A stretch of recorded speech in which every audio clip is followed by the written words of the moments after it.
Good afternoon, all of you. Today we will conduct the lecture on DSBM, that is a drugstore and business management. You have already finished your first chapter. So today we will discuss on the second chapter, that is the forms of business organization. A single individual may own a business or a number of individuals may come together to own a business jointly. So, based on ownership, we have different forms of business organization. म्हणजे एखादा business start करण्यासाठी एक single माणूसही business start करू शकतो किंवा बिझनेससाठी एकापेक्षा दोन, चार असे जास्त लोक एकत्र येऊन बिझनेस करू शकतात. मग त्यावर डिपेंड बिझनेस ऑर्गनायझेशनचे वेगवेगळे फॉर्म्स आहेत. पहिला फॉर्म आहे सोल प्रोप्रायटरशिप. सेकंड आहे पार्टनरशिप. थर्डवाला जॉईंट हिंदू फॅमिली आणि कोऑपरेटिव्ह सोसायटी. असे हे 4 मेन बिझनेस ऑर्गनायझेशनचे फॉर्म आहेत.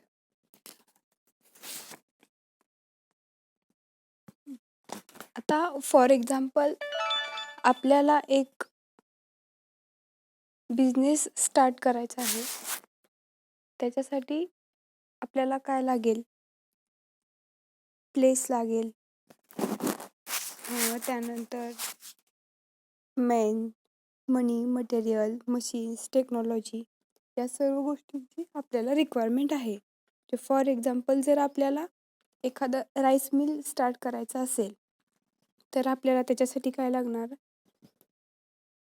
लँड लागेल, बिल्डिंग कन्स्ट्रक्ट करावी लागेल, मशीन्स घ्यावे लागतील, ते इन्स्टॉल करावे लागतील, लेबर्स आणावे लागतील वर्कसाठी आणि राईस मिलसाठी जे स्टार्टिंग मटेरियल जे आपल्याला रिक्वायर आहे ते सगळं अरेंज करावं लागेल.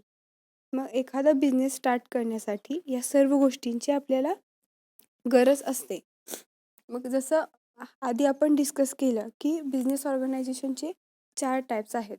Soul proprietorship, partnership, joint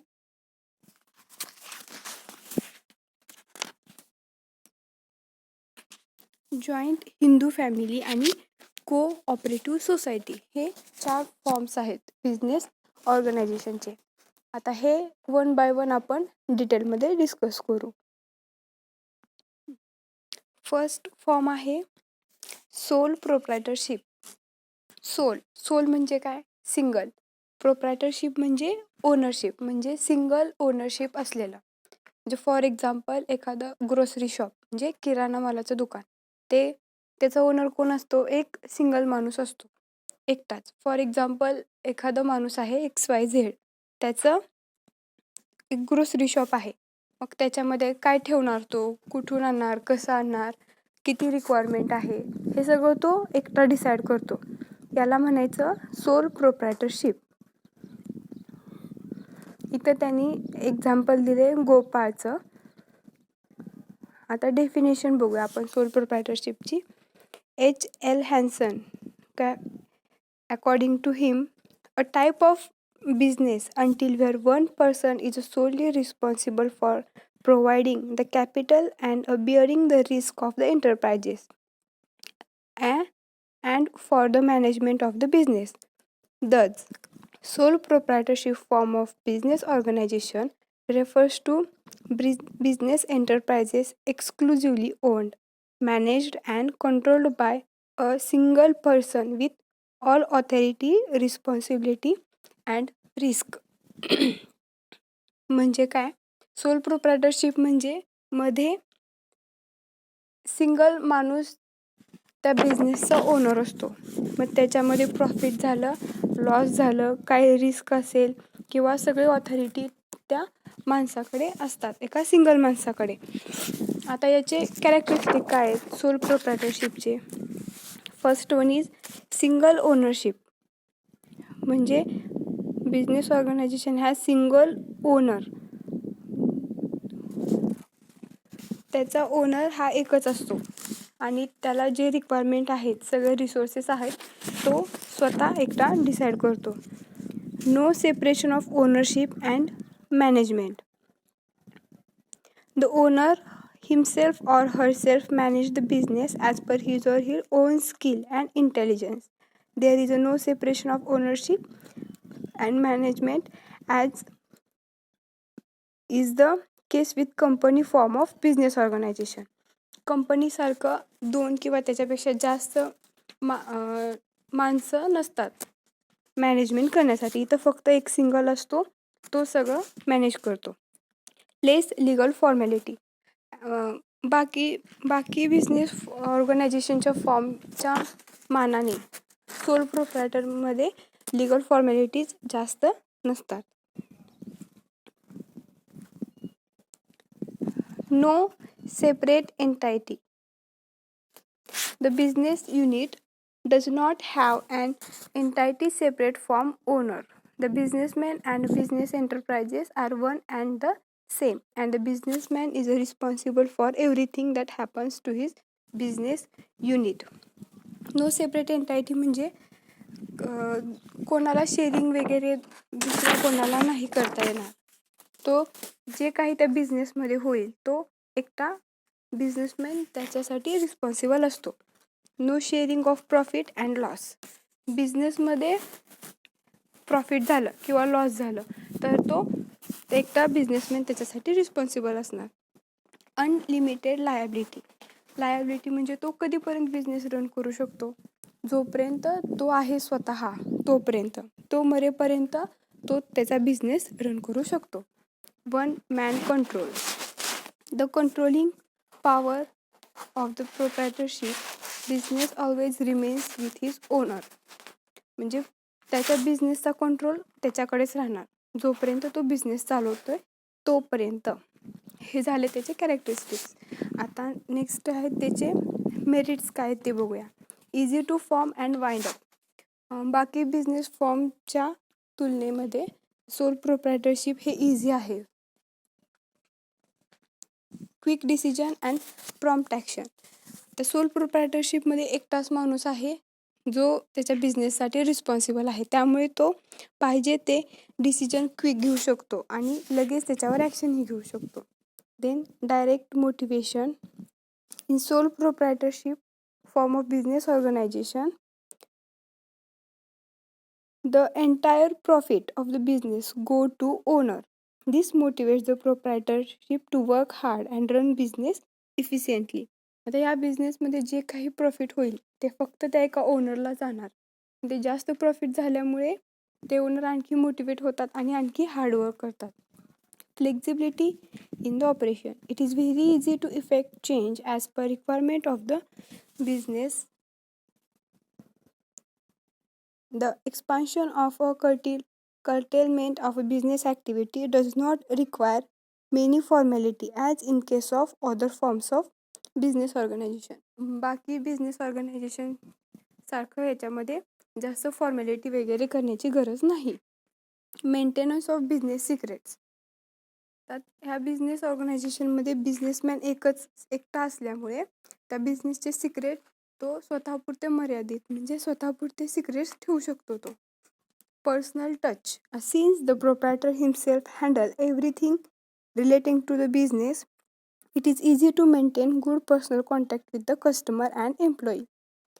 businessman एकटाच असल्यामुळे तो डायरेक्ट कस्टमरशी किंवा एम्प्लॉईशी डायरेक्ट कॉन्टॅक्ट ठेवू शकतो स्वतः, त्यामुळे त्यांचं रिलेशनशिप चांगलं होतं आणि बिझनेस वाढण्यासाठी मदत होऊ शकते. आता कॅरेक्टरिस्टिक झाले, मेरिट झाले. आता लिमिटेशन्स बघूयात. Limited resources. The resources of sole proprietor are always limited. Being a single owner, it is not always possible to arrange sufficient fund from his own source. Again, borrowing funds from friend and relative and from bank and has its own implications. So, the proprietor has limited capacity to raise funds for his business.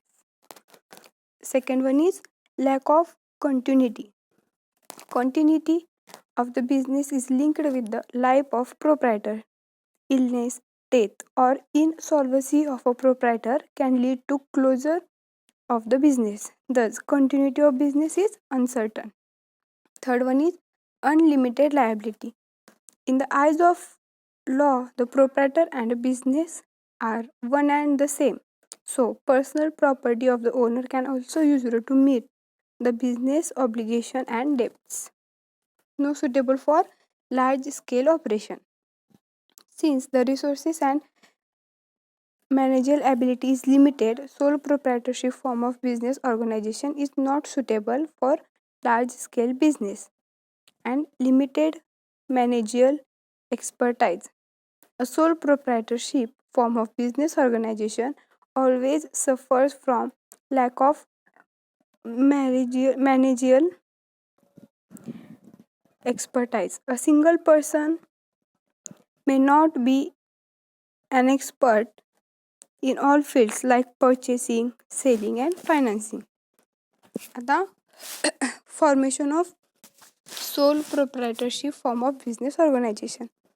It is very simple to establish a sole proprietary concern.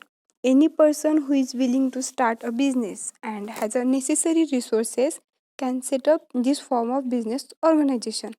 To start and operate a business in this form practically does not require any legal formality to be fulfilled. In some cases, like a restaurant, chemist shop, etc., permission of a contemporary authority is required to be obtained before starting a business. Similarly, setting a factory may involve taking permission from a local authority, but a formation of business unit such as such does not involve any complexities. Second form of business organization आहे partnership. Partnership is an association of two or more persons who pool their financial and managerial resources and agree to carry on a business and share its profit. The person who form partnership and individually known as partners and collectively a firm or partnership firm. Act 1932, which defined a partnership as the relation between person who gave agreed to share a profit of business carried on by all or any them acting for all. पार्टनरशिपमध्ये कसं आहे, जेव्हा दोन किंवा दोनपेक्षा जास्त लोक येऊन एक बिझनेस करायचं ठरवतात, मग त्यांच्यामध्ये बिझनेस करण्यासाठी ॲग्रीमेंट असायला पाहिजे.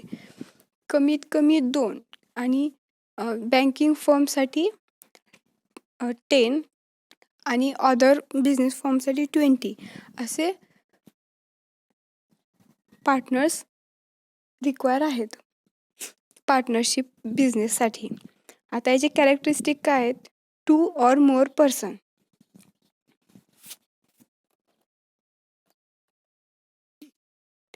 To form a partnership firm, at least 2 persons are required. The maximum limit on the number of persons is 10 for banking business and 20 for other business. If the number exceeded above limit, the partnership become illegal and the relationship among them cannot be called as a partnership.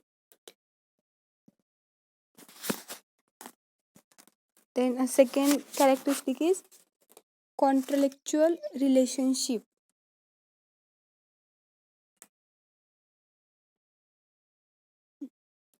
Contractual रिलेशनशिपमध्ये business करण्यासाठी जे partner एकत्र येतात त्यांच्यामध्ये agreement होणं गरजेचं आहे. Such person must be competent to contract. Thus minor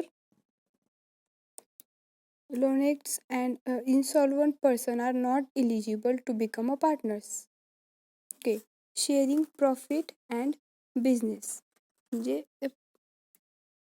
बिझनेसमध्ये जेवढं काही प्रॉफिट होईल ते सगळ्या पार्टनर्समध्ये इक्वली डिस्ट्रीब्यूट व्हायला पाहिजे. Existence of lawful businesses. The business of which the person have agree to share profit must be lawful. म्हणजे या सर्व पार्टनर्समध्ये लिगली सगळे ॲग्रीमेंट व्हायला पाहिजेत. Principal agent relationship. There must be an agency relationship between a partners. म्हणजे त्या सर्व पार्टनर्समध्ये चांगलं रिलेशनशिप पाहिजे. Unlimited liability. म्हणजे ह्या पार्टनर्सच्या बिझनेसमध्ये त्यांची लायबिलिटी अनलिमिटेड असते, जोपर्यंत त्यांचा प्रत्येक पार्टनर आहे तोपर्यंत. Voluntary registration. पार्टनरशिप बिझनेसमध्ये रजिस्ट्रेशन हे कंपल्सरी नाही आहे, पण but the unregistered firms suffer from some limitations which makes it virtually compulsory to be registered. आता याचे मेरिट्स बघूयात. First one is easy to form. हे ऑर्गनायझेशन तयार होण्यासाठी इझी आहे. Available large resources. म्हणजे पार्टनरशिपमध्ये 2 किंवा 2पेक्षा जास्त पार्टनर्स असल्यामुळे ते फॉर्म तयार होण्यासाठी लार्ज रिसोर्सची गरज आहे. Then better decision.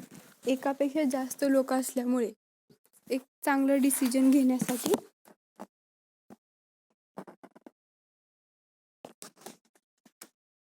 या बिझनेस फॉर्ममध्ये चांगलं डिसिजन घेतला जाऊ शकतो. नंतर फ्लेक्झिबिलिटी. ते जास्त पार्टनर्स असल्यामुळे ते एका बिझनेस फॉर्म चेंज करू शकतात, त्याला म्हणायचं flexibility. Sharing risk. Risk share एकाच कोणत्या पार्टनरवरती जर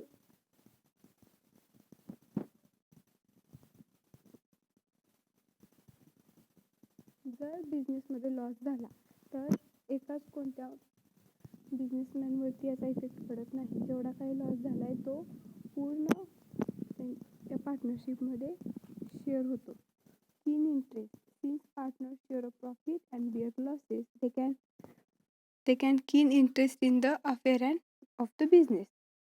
Benefits of the specialization.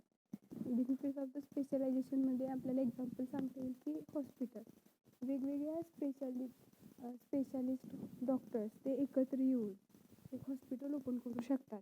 त्यामुळे त्यांच्या वेगवेगळ्या स्पेशलायझेशनचा त्यांना यूज होतो एक बिझनेस ऑर्गनायझेशन, एक फर्म तयार करण्यासाठी. Protection of the interest. In partnership form of business organization, the rights of each partner and his interests are fully protected. म्हणजे प्रत्येक वेगवेगळ्या पार्टनरला त्याचं स्वतःचं ओपिनियन देण्याचा अधिकार आहे. Secrecy. Business secrets of the firm are only known to partners. It is not required to disclose any information to outside. So, it is also not mandatory to publish the annual accounts of the firm. आता याचे limitations बघू. Unlimited liability. Instability. जास्त partners असल्यामुळे sometimes त्यांच्यामध्ये वादविवाद होण्याची शक्यता जास्त असते, त्यामुळे त्याचा इफेक्ट त्यांच्या बिझनेसवर पडू शकतो. Then limited capital. Since a total number of partners cannot exceed 20, the capacity to raise fund remains limited compared to joint stock company where there is no limit of number of shareholders. No transferability of share. The share of interest of any partner cannot be transferred to other partner or to outsider. जे एका पार्टनरचे share holders आपण sharing profit loss काय असेल ते आपण दुसऱ्या पार्टनरला transfer करू शकत नाही. Then possibility of conflict. You know that in a partnership firm, every partner has an equal right to participate in the management. Also, every partner can place his own her opinion or viewpoint before the management regarding any matter at any time. Because of this, sometimes there is a friction of quarrel among the partners. Different opinion may give rise to quarrel and lead to dissolution of the firm.